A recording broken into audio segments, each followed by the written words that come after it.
উনি সফরে বেরিয়েছেন হাদিস কালেকশনের জন্য। প্রচন্ড শীতের রাত, উনি মাগরিবের নামাজ, এশারের নামাজ পড়ে একটা মসজিদে শুয়ে পড়লেন, আর শুয়ে শুয়ে হাদিস পড়তেছেন। কি পড়তেছেন? কথা বলেন। আর মনে মনে ভাবলেন রাতটা মসজিদে কাটায় দিই, ফজরের নামাজ পড়ে আবার বেরোবো। কিন্তু দারোয়ান এসে বলে মসজিদে থাকতে পারবেন না, ওঠেন। দারোয়ান আছে না, কথা কন। আহমদ ইবনে হাম্বল বললেন আমি শুধু রাতটা থাকতে চাই, আমি তো ফজরেরও মুসল্লি, ফজর নামাজ পড়বো তো এই মসজিদে, আমার থাকতে দাও। দারোয়ান তো দেয় না, কেন? মসজিদে থাকার জায়গা না, যান মিয়া। উনি যে আহমদ ইবনে হাম্বল এটা চিনে নাই, থাকতে দেয় না। কি করবে এখন? উনি কাঁথা গুছিয়ে হাদিসের কিতাব নিয়ে কাঁধের মধ্যে ব্যাগ নিয়ে মসজিদ থেকে বের হয়ে গেলেন। কি আর করবেন, প্রচন্ড শীত, আর কাঁপতেছেন বুড়ো মানুষ। পথিমধ্যে দেখলেন বাজার একজন খাব্বাস, শাবুন খাব্বাস, যুবক রুটি বিক্রেতা। সে রুটি বিক্রি করে, চুলার মধ্যে রুটি সেকে। সে যে সালাম দিল, আসসালামু আলাইকুম। যুবক বলে ওয়ালাইকুম আসসালাম। আহমদ ইবনে হাম্বল বলে যুবক আমার যাওয়ার জায়গা নেই, সফরে বেরিয়েছি, খুব শীতে কষ্ট পাচ্ছি, রাতে যদি তোমার এই চুলা থেকে একটু আগুন পোহাই কোনো সমস্যা? যুবক বলে না না সমস্যা না, আহলান ওয়া সাহলান, খোশ আমদেদ, আসেন আসেন, আপনি আগুন পোহাইলে আমার সমস্যা কি? সুবহানাল্লাহ পড়েন। আল্লাহ শুকরিয়া করে উনি বসলেন আর আগুন পোহাচ্ছেন। আর খেয়াল করলেন যুবক রুটি বানায় আর পরে আস্তাগফিরুল্লাহ, রুটির দলা বানায় পরে আস্তাগফিরুল্লাহ, খামির বানায় আর পরে আস্তাগফিরুল্লাহ, রুটি নিয়ে উনুনের ভিতরে চুলার ভিতরে সেকা দেয় আর পরে আস্তাগফিরুল্লাহ। দোকানদারের কাছে কেউ আসলেই সে রুটি দেয় আর পরে আস্তাগফিরুল্লাহ। ক্রেতার কাছ থেকে টাকা নিয়ে ক্যাশ বক্সে রাখে আর কি পড়ে, আবার রুটি বানানো শুরু করে আর কি পড়ে, খালি এইটাই পড়তেছে। ইমাম আহমদ ইবনে হাম্বল তো অবাক, কিরে এটা আবার কেমন যুবক, খালি আস্তাগফিরুল্লাহ। উনি প্রশ্ন করলেন যুবক ঘটনা কি? আসার পর থেকেই তোমার দেখতেছি তুমি রুটি বানাও, রুটি বিক্রি করো আর পড়ো আস্তাগফিরুল্লাহ, মালাকা ইয়া শাবাব। যুবক বলে আস্তাগফিরুল্লাহ আমার সবচেয়ে বেশি পছন্দের আমল, আমি সব সময় আঠার মতো ইস্তেগফারের সাথে লেগে থাকি আর সব সময় পড়তে থাকি আস্তাগফিরুল্লাহ, আর এর বদৌলতে আল্লাহ আমারে মুস্তাজাবুদ দাওয়া বানিয়ে দিয়েছে। আহমদ ইবনে হাম্বল তো অবাক, আনতা মুস্তাজাবুদ দাওয়া, তুমি মুস্তাজাবুদ দাওয়া, রুটিওয়ালা। আমি এত বছর হাদিস পড়াই, আমিও তো মুস্তাজাবুদ দাওয়া না, আর তুমি রুটি বেচো বাজারে, তুমি মুস্তাজাবুদ দাওয়া, তুমি দোয়া করলেই সব কবুল হয়ে যায়। যুবক বলে নাম আনা মুস্তাজাবুদ দাওয়া, আমি আমার জীবনে যত দোয়া করেছি কবুল করে নিয়েছে কে? সব দোয়া কবুল করে নিয়েছে আল্লাহ, একটা দোয়া ছাড়া। কয়টা? আহমদ ইবনে হাম্বলের কৌতূহল, কিউরিয়াসিটি আরো বেড়ে গেল। কি? সব দোয়া কবুল হয়েছে একটা দোয়া ছাড়া। মাযালিকা দোয়া ইয়া শাব, কি সেই দোয়া? যুবক এবার বলতে শুরু করলো আমার জীবনে যে দোয়াটা আল্লাহ কবুল করে নাই সেটা হচ্ছে আমি আল্লাহর কাছে অনেক চেয়েছি, অনেক দোয়া করেছি যে আল্লাহ শুনেছি এই জামানার সবচেয়ে বড় মুহাদ্দিস, তার নাম নাকি ইমাম আহমদ ইবনে হাম্বল। আল্লাহ তোমার কাছে আমার চাওয়া আমি যেন এই ইমাম আহমদ ইবনে হাম্বলরে দেখে মরতে পারি, আমি যেন ইমাম আহমদ ইবনে হাম্বলের হাতে হাত রেখে মুসাফা করতে পারি আর তার কপালে একটা চুমু এঁকে দিতে পারি। আহমদ ইবনে হাম্বল আবেগপ্রবণ হয়ে গেলেন, চোখের পানি ছেড়ে দিলেন, বললেন যুবক তোমার এই দোয়াটাও কবুল হয়ে গিয়েছে। আহমদ ইবনে হাম্বলের দেখা সাক্ষাৎ পাওয়ার জন্য আহমদ ইবনে হাম্বলের বাড়িতে তোমার যাওয়ার দরকার নেই, আহমদ ইবনে হাম্বল তোমার দরবারে ছুটে এসেছে। আনা আহমদ ইবনে হাম্বল মুহাদ্দিসুদ দাহর, আমি নিজেই আহমদ ইবনে হাম্বল। যুবক চোখের পানি ছেড়ে দেয়, আহমদ ইবনে হাম্বল চোখের পানি ছেড়ে দেয়। যুবক চিৎকার মেরে ইমাম আহমদ ইবনে হাম্বলকে জড়িয়ে ধরে, হাতে হাত রেখে মুসাফা করে, কপালের মধ্যে চুমু খায় আর আল্লাহর শুকরিয়া করে বলে ও ইমাম আসলে এই দোয়াটাও আল্লাহ আজকে কবুল করে নিল। বিশ্বাস হয় সবসময় ইস্তেগফার করলে আপনার দোয়াগুলোর এইভাবে কবুল করে নিবে কে? এই পাঁচটা জিনিস পাবেন সবসময় যদি ইস্তেগফারের সাথে লেগে থাকেন। রাজি আছেন তো? এজন্য বিশ্বনবী সব সময় নামাজে সালাম ফিরানোর পরে পড়তেন আস্তাগফিরুল্লাহ। কি পড়তেন? 3 বার পড়তেন আস্তাগফিরুল্লাহ, আস্তাগফিরুল্লাহ, আস্তাগফিরুল্লাহ। পড়তে রাজি আছেন? ইস্তেগফারের অনেকগুলো আলফাজ আছে, সবচেয়ে ছোট ইস্তেগফার হচ্ছে এটা আস্তাগফিরুল্লাহ, আস্তাগফিরুল্লাহ। আরো আছে আস্তাগফিরুল্লাহ আল্লাযী লা ইলাহা ইল্লা হুয়াল হাইয়ুল কাইয়্যুম আতুবু ইলাইহি, বিষ্ণু বলেন এই ইস্তেগফারটা যদি কেউ পড়ে, আত-তাওয়াল্লি মিন ইয়াউমিজ যাহাফ, যুদ্ধের ময়দান থেকে পালিয়ে আসা কবিরা গুনাহ। কি গুনাহ? কাফেরদের সাথে যুদ্ধ, আমি তাগড়া যুবক, তলোয়ার নিয়ে নেমেছি, আমার দেহের এক ফোঁটা রক্ত থাকা পর্যন্ত আমি যুদ্ধ চালিয়ে যাব, আমি ফিরে আসতে পারবো না, আইনটা কার? ফিরে আসলে কবিরা গুনাহ। বিশ্বনবী বলেন যুদ্ধের ময়দান থেকে ফিরে এসেছে এরকম কবিরা গুনাহ অবলম্বনকারীও যদি আস্তাগফিরুল্লাহ আল্লাযী লা ইলাহা ইল্লা হুয়াল হাইয়ুল কাইয়্যুম ওয়া আতুবু ইলাইহি পড়ে, ওই কবিরা গুনাহকারীকেও ক্ষমা করে দিবে কে? পড়তে রাজি আছেন তো? আবার সাইয়েদনা আবু বকর বললেন, ইয়া রাসূলুল্লাহ আল্লিমনি দুআআন আদউ বিহি ফি সালাতি, এমন দোয়া আপনি আমারে শিক্ষা দেন যে এই দোয়াটা আমি নামাজে পড়তে পারি। বিশ্বনবী বললেন, পড়ো আল্লাহুম্মা ইন্নী যালামতু নাফসি যুলমান কাসীরান ওয়া লা ইয়াগফিরুয যুনুবা ইল্লা আনতা ফাগফিরলি মাগফিরাতাম মিন ইনদিক ইন্নাকা আনতাল গফুরুর রহিম। সুবহানাল্লাহ পড়ে, এটাও ইস্তেগফার। আমরা এটার বলে দোয়া মাসুরা, সালাম ফেরানোর আগে পড়ি না? যেখানেই ক্ষমা চাওয়ার কথা আছে ওইটারই কি বলে? ইস্তেগফার। আল্লাহুম্মা ইন্নী যালামতু নাফসি, আল্লাহ জুলুম করেছি, যুলমান কাসীরা, অনেক জুলুম, ওয়ালা ইয়াগফিরুয যুনুবা ইল্লা আনতা, তুমি ছাড়া এই গুনাহ ক্ষমা করার তো কেউ নাই, ফাগফিরলি মাগফিরাতাম মিন ইনদিক, তোমার দয়ায় আমারে ক্ষমা করে দাও, ইন্নাকা আনতাল গফুরুর রহিম, তুমি হলা ক্ষমাশীল। ঠিক কি না? এটাও ইস্তেগফার, এটাও পড়বেন। আর এই সব ইস্তেগফারের শ্রেষ্ঠ ইস্তেগফারের নাম সাইয়্যিদুল ইস্তেগফার। যত ইস্তেগফার হতে পারে এর মধ্যে সবচেয়ে শ্রেষ্ঠতম ইস্তেগফার নাম কি? কথা কন। বুখারীর বর্ণনা, শাদ্দাদ ইবনে আউস রাদিয়াল্লাহু তাআলা আনহু বর্ণনা করেন, এই সাইয়্যিদুল ইস্তেগফার দিনের বেলা যে পড়বে ওই দিনে মারা গেলে সে জান্নাতি। এই সাইয়্যিদুল ইস্তেগফার রাতের বেলা যে পড়বে ওই রাতে যদি ইন্তেকাল হয় ওই লোকটা জান্নাতি। মুখস্থ আছে না? কার কার মুখস্থ হাত তুলেন। মাশাআল্লাহ, তাবারাকাল্লাহ, মাশাআল্লাহ, মাশাআল্লাহ। আর যাদের নাই তাদের হোমওয়ার্ক, তাদের আল্লাহুম্মা আনতা রাব্বি লা ইলাহা ইল্লা আনতা খালাকতানি ওয়া আনা আবদুক ওয়া আনা আলা আহদিকা ওয়া ওয়া'দিকা মাস্তাতা'তু আউযু বিকা মিন শাররি মা সানা'তু আবু'ু লাকা বিনি'মাতিকা আলাইয়া ওয়া আবু'ু লাকা বিযামবি ফাগফিরলি ফাইন্নাহু লা ইয়াগফিরুয যুনুবা ইল্লা আনতা। সুবহানাল্লাহ পড়েন। আজকে রাতে পড়ছেন, মারা গেলে জান্নাতি। চিল্লায় পড়েন না আল্লাহু আকবার।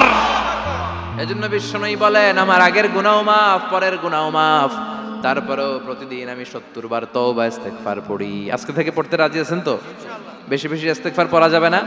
একটু প্রাণ খুলে দিল খুলে আওয়াজ করে পড়েন তো আস্তাগফিরুল্লাহ। আর জোরে পড়েন আস্তাগফিরুল্লাহ। আবার সবাই পড়েন আস্তাগফিরুল্লাহ।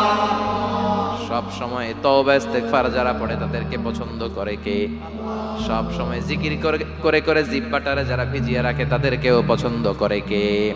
আল্লাহ বলেন ওয়াজকুর রাব্বাকা ফি নাফসিকা তাদাররুআন ওয়া খীফাতান ওয়া দুনাল জাহরি মিনাল কওলি বিল গুদুবি ওয়াল আসাল ওয়া লা তাকুম মিনাল গাফিলিন। সুবহানাল্লাহ পড়ে। আল্লাহ বলেন ওয়াজকুর রাব্বাকা ফি নাফসিক, আল্লাহরে মনে মনে ডাকো, তাদাররুআন ওয়া খীফা, আল্লাহর জিকির করতে আল্লাহ বলেছেন ফি নাফসিক। বুঝতেছেন না অর্থ? ফি নাফসিকা, মনে মনে আল্লাহর জিকিরটা করো। তাদাররুআন ওয়া খীফা, তাদাররুআ মানে বিনয়ের সাথে, with full of humility, submission and humbleness, বিনয়ের সাথে আল্লাহর ডাকো। ওয়া খীফা, গোপনে গোপনে ডাকো। দুনাল জাহারি মিনাল কওল, চিৎকার চেঁচামেচি করে ডেকো না। কার কথা? আওয়াজ করে জিকির করো না। এই যে আমরা মাহফিলে লা ইলাহা ইল্লাল্লাহ জিকির করে, এটা তালিম। উদ্দেশ্য কি?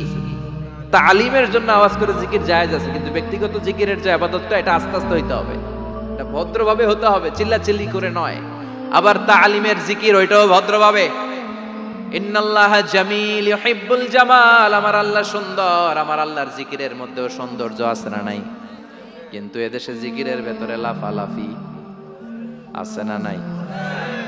বেশি না কম? কি বসেন বসেন, হ্যাঁ বসে যান তো, অনেক ধরনের আছে জিকির। হ্যাঁ বসেন বসেন, বসে যান। হ্যাঁ হাইবার আলী, এটা কি আবার জালালি? তো এই যে ইন্নাল্লাহা জামিল ইউহিব্বুল জামাল, আমার আল্লাহ সুন্দর, আমার আল্লাহর জিকিরের মধ্যেও সৌন্দর্য আছে না নাই? তালিমের উদ্দেশ্যে সবাই মিলে জিকির করা যায়, কিন্তু চিল্লাফাল্লা করা যাবে না, লাফালাফি করা যাবে না, মাথা ডানে বায়ে ঝোলানো যাবে না, ঠিক কিনা? কিন্তু লাফালাফির জিকির আছে না নাই?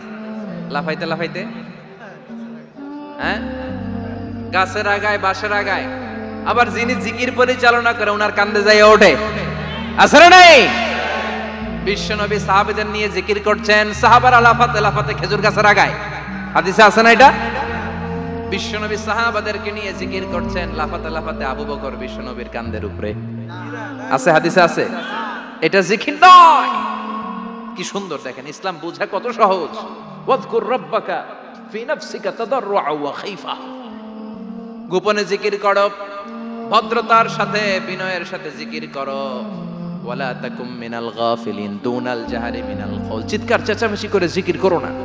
যারা চিকফাল দিয়ে হই হই হই হই করে, আছে না? হই হই হই হই হই হইয়ের ভিতরে আল্লাহর নাম আছে, হ্যাঁ? এই যে হুই হাই হুই হাই এই স্টাইলের যে জিকির, এটার ভিতরে আমার আল্লাহর নাম আছে? আল্লাহর নাম যদি না থাকে ওইটা জিকির হবে? কথা বলেন। বিষ্ণু বললেন, খবরদার, চিৎকার চেঁচামেচি করে লাফালাফি করে যারা জিকির করে এরা মনে করে আল্লাহ কানে শুনে না। কথা বলেন। আপনি গোপনেও আল্লাহর ডাকলে আপনার ডাকে সাড়া দিবে কে? এজন্য রাব্বুল আলামিন বলেন, ফাযকুরুনি আযকুরকুম ওয়াশকুরুলি ওয়ালা তাকফুরুন। বান্দা আমার জিকির তোমরা করো, আমিও তোমাদের জিকির করব, ঠিক কি না? আমরা যদি আল্লাহর জিকির করি আমাদেরও জিকির করে কে? সুবহানাল্লাহ কইবেন না? আমরা আল্লাহর জিকির করে আল্লাহ নাকি আমাদের জিকির করে, জানো তো না কথা এটা? আবার হাদিসে কুদসিতে আল্লাহ বলেন, ফাইন যাকারানি ফি নাফসি যাকারতুহু ফি নাফসি। আমার বান্দা যদি একা একা আমার জিকির করে আমি আমার বান্দারে একা একা স্মরণ করি। ওয়া ইন যাকারানি ফি মালাইন যাকারতুহু ফি মালাইন খায়রিম মিনহু। এরকম মহা সম্মেলন করে যদি কেউ আমি আল্লাহর জিকির করে, আমি এর চেয়েও বড় মহা সম্মেলন ফেরেশতাদেরকে নিয়ে করে আমার বান্দারে স্মরণ করি।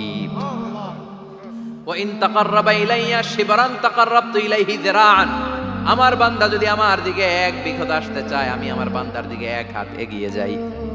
আমার বান্দা যদি আমার দিকে এক হাত আসতে চায় আমি আমার বান্দার দিকে দুই হাত যাই। ওয়া ইন আতানি ইয়ামশি আতাইতুহু হারওয়ালা। আমার বান্দা যদি আমার দিকে হেঁটে হেঁটে আসতে চায় আমি আমার বান্দার দিকে দৌড়ে দৌড়ে যাই। সুবহানাল্লাহ পড়েন। এজন্য বিশ্বনবী বলেন, লা ইয়াজালু লিসানুকা রাতবাম মিন যিকরিল্লাহ। আল্লাহর জিকির দিয়ে জিহ্বাটারে ভিজিয়ে রাখবা। কার কথা?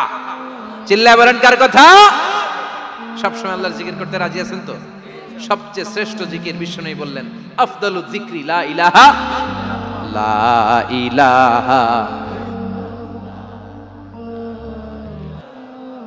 লা ইলাহা ইল্লাল্লাহু মুহাম্মাদুর রাসূলুল্লাহ সাল্লাল্লাহু। সবচাইতে শ্রেষ্ঠ জিকির লা ইলাহা, এর চেয়ে শ্রেষ্ঠ জিকির আছে? কথা বলেন। বিশ্বনবী বললেন, মান ক্বালা লা ইলাহা ইল্লাল্লাহ সিদকান মিন কলবিহি, একনিষ্ঠতার সাথে অন্তর থেকে কেউ যদি জীবনে একবার বলে লা ইলাহা ইল্লাল্লাহ দাখালাল জান্নাহ। তার যদি পাপ থাকে, অন্যায় থাকে, ওই পাপ আর অন্যায়ের শাস্তিগুলার পরে কোনো না কোনো দিন আমার ওই বান্দা জান্নাতে ঢুকবে। একবার যদি খালিসান মিন কলবিহি সে পড়ে লা ইলাহা ইল্লাল্লাহ, তার জন্য জান্নাতকে অবধারিত করে দিয়েছে কে? আবার এটার নাম আল্লাহ দিয়েছে কালিমায়ে। কথা বলেন। দরাবাল্লাহু মাসালান কালিমাতান তাইয়িবাতান কাশাজারাতিন তাইয়িবাতিন আসলুহা সাবিতুন ওয়া ফারউহা ফিস সামা। সুবহানাল্লাহ। পবিত্র বাণী এটা কালিমায়ে তাইয়িবা। আবু সাঈদ আল খুদরি থেকে বর্ণিত, মুস্তাদরেকে হাকিম আর সহিহ ইবনে হিব্বানে এসেছে। বিশ্বনবী বলেন, মুসা আলাইহিস সালাম আল্লাহর একবার প্রশ্ন করলেন, ইয়া রাব আল্লিমনি দুআআন আদউ বিহি। আপনি আমার এমন একটা জিকির শিক্ষা দেন যেই জিকির দিয়ে আমি শুধু আপনার জিকির করব, কেউ এই জিকির করতে পারবে না। এই জিকির জানবো শুধু আমি আর জানবেন। কথা কোন? প্রশ্ন করছে কে? হ্যাঁ, কাকে করেছে? আল্লাহ এমন একটা জিকির শিখান যেই জিকির কেউ জানে না, আমি জানবো, আর ওই জিকির দিয়ে প্রাণ ভরে আপনারে ডাকবো। আল্লাহ বললেন, মুসা পড়ো লা ইলাহা লা ইলাহা ইল্লাল্লাহু মুহাম্মাদুর রাসূলুল্লাহ। মুসা আলাইহিস সালাম বললেন, আল্লাহ চাইলাম কি, কইলেন কি? লা ইলাহা তো জাতীয় জিকির, এটা তো আন্তর্জাতিক জিকির, এটা জানে না এমন কেউ নাই। এমনকি হিন্দু ভাইরাও জানে। কথা কন আল্লাহ, আমি তো চাইছিলাম এক্সক্লুসিভ, আমার জন্য স্পেশাল। এর চেয়ে সুন্দর আর কেউ জানবে না। এত সুন্দর একটা জিকির আপনি দিবেন, এটা আমি ডাকবো আপনারে আর আপনি শুনবেন। আল্লাহ বললেন, মুসা এর চেয়ে দামি আমার কাছে নাই। লাউ তাদউ লা ইলাহা ইল্লাল্লাহ ফি কাফা, লা ইলাহা রে যদি মুসা এক পাল্লায় রেখে দাও, ওয়াস সামাওয়াতু সাবউ ওয়াল আরদিন, সাত আকাশ সাত জমিন যদি আরেক পাল্লায় রেখে দাও, লা ইলাহা এক পাল্লায়, সাত আকাশ সাত জমিন আরেক পাল্লায় ওজন যদি দাও, লা রাজাহাত কাফাতু লা ইলাহা ইল্লাল্লাহ, মুসা দেখবা মুহূর্তের মধ্যে লা ইলাহা ইল্লাল্লাহর পাল্লা ভারী হয়ে গেছে। সাত আকাশ সাত জমিন এক পাল্লায়, শুধু লা ইলাহা ইল্লাল্লাহর এক পাল্লায় মুহূর্তে লা ইলাহার পাল্লাটারে ভারী করে দিবে কে? এটা বিপ্লবী বাণী। আমরা এটারে ভিক্ষার মধ্যে লাগাইছি। এখন ভিক্ষা করার সময় লা ইলাহা আছে না নাই? একটা টাকা দিয়া যান, আমি গরিব ইনসান আর সমান, একটা টাকা দিয়া যান, আমি গরিব ইনসান, আছে না নাই? জুমার নামাজের সময় ভিক্ষা করে, একটা টাকা দিয়া যান, আর লা ইলাহার জিকির লগে, আছে না নাই? এটা আমরা ভিক্ষার জিকির বানাইছি। এটা তো বিপ্লবী বাণী। এই বাণীর পক্ষে যারা, তারা ন্যায় আর সত্যের পক্ষে চিল্লায় বলেন ঠিক কিনা? এই বাণীতে যারা বিশ্বাস করে, তারা এক আল্লাহর সামনে মাথা নত করে দেয়। গোটা পৃথিবীর কোন শক্তির সামনে ওই মাথা নত হয় না, ঠিক কিনা? এই লা ইলাহা যারা আমরা মানি, আল্লাহ ছাড়া কারো সামনে মাথা নত করব? কোন শক্তি আমাদের মাথা নত করাতে পারে? এই কালেমার আন্দোলন যারা করে, তারা আল্লাহ ছাড়া পৃথিবীর কাউরে ভয় পায় না। আর তারা চায় কালেমার পতাকা পৃথিবীর মধ্যে যেন পথ করে উড়ে, ঠিক কিনা? বাংলার জমিনে কালেমার পতাকা উড়ুক, আমরা চাই কি চাই না? কোনো একদিন এ দেশের আকাশে কালিমার পতাকা উড়বে, সেদিন সবাই খোদাই বিধান পে দুঃখ বেদনা ভুলবে। কোনো একদিন এ দেশের আকাশে কালিমার পতাকা উড়বে, সেদিন সবাই খোদাই বিধান পে দুঃখ বেদনা ভুলবে। চিৎকার করে বলেন ঠিক কিনা? এই কালেমার সমাজ যদি হয়, ওই সমাজে কেউ লাঞ্ছিত হবে না, ওই সমাজে কোনো নারী নিগৃহীতা হবে না, ওই সমাজের কোনো কাজের মেয়েরা ধর্ষিত হবে না, ওই সমাজে দুর্নীতি থাকবে না, ঘুষ থাকবে না, চাঁদাবাজি থাকবে না, টেন্ডারবাজি থাকবে না। সমাজটারে শান্তি দিয়ে সমৃদ্ধ করে দিবে কে? এজন্য সব সময় জিকির করতে হবে একজনের, চিল্লায় বলেন তিনি কে? শ্রেষ্ঠ জিকির হচ্ছে লা ইলাহা। করতে রাজি আছেন? সব সময় জিকিরটা করতে রাজি আছেন? Every night and every day, every night and every day, never forget to say la ilaha illallah, never forget to say la ilaha illallah. পড়েন, every night and every day, every night and every day, never forget to say la ilaha illallah, never forget to say la ilaha illallah, never forget to say la ilaha illallah. When you're walking down the street, use your time and repeat and say in every heartbeat la ilaha illallah. When you're walking down the street, Use your time and repeat and say in every heartbeat La ilaha illallah. Every night and every day, every night and every day, never forget to say La ilaha illallah. চিল্লায় বলেন ঠিক কি না? দিনে রাতে যে কোনো মুহূর্তে আমাদের জিহ্বার মধ্যে থাকবে কি? কথা বলেন, জিহ্বায় থাকবে কি?